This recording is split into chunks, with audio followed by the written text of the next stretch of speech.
And your name is? Curt Bacon. And how do you feel about tonight?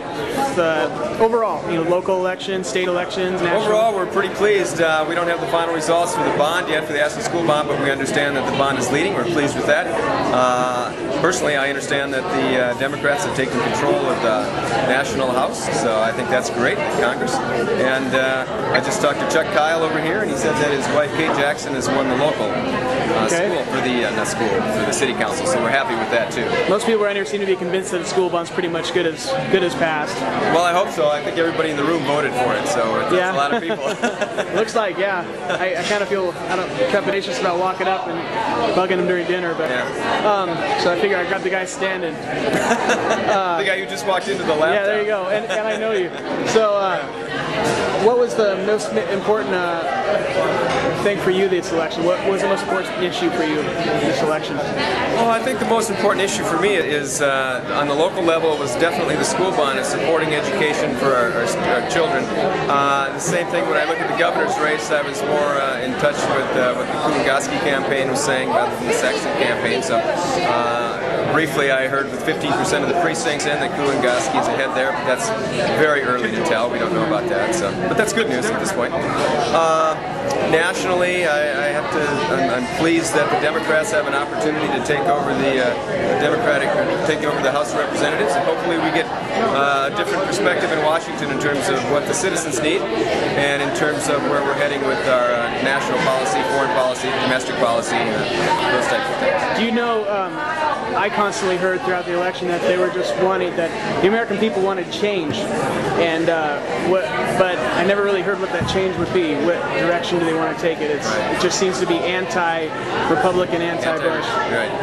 Well, where do I think that change wants to go? Where do you think it will go? Where do you think? What is the Democrats' message? Well, I think the change. I'm not sure what the Democrats' message is, but the change I would like to see is a little more responsibility in the war in Iraq. I would like to see greater fiscal responsibility in Washington. I'd like to reprioritize our spending away from helping those who have extra money and putting it toward the people who need the money, the middle class, the working poor. More money put into education, less money put into military, more money put into infrastructure, money put into balancing the deficit and balancing the budget and reducing the deficit. So those are items I think are important. Okay.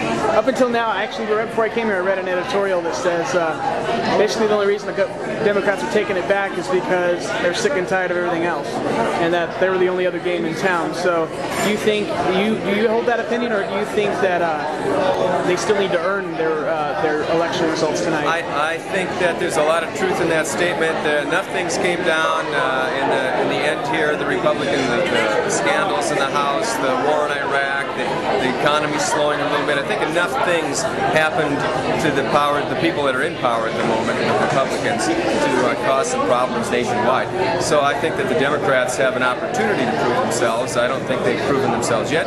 I'm hoping that they do. They have my support. I'd like to give them a chance, and I hope that they can do what they say they want to do. Okay. And turn things around. To go on a little bit more facetious area, if you think that Republican, oh well, hold on, it's my experience that people in front of the camera tend to do not their usual thing. Not their usual. See, even I stammer in front of it, and I'm behind it. But you've had me in class, don't I? Talk like this all the time. Actually, you're very pointed. Do you think that since Republicans hate seniors and everything, do you believe that, say they're against the environment and everything, do you think Republicans have their own private air supply and water supply? I don't think so. No? I think they breathe the same air we breathe, and use the same gasoline we use, and pay the same prices we do. So do you think they truly hate the environment? You know what? I don't think that they hate the environment. I know that I've worked with a number of people who have different political opinions than I do.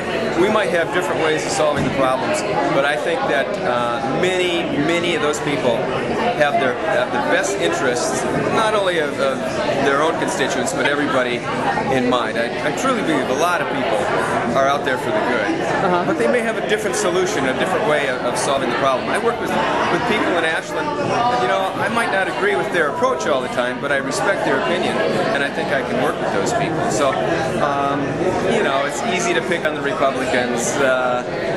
It's real easy to pick on George Bush. I don't mind doing that, but it's funny how people actually, the more if you bring that topic up, what you were just saying, that pretty much everybody agrees on the goal, but not everybody agrees on how to get there in policy.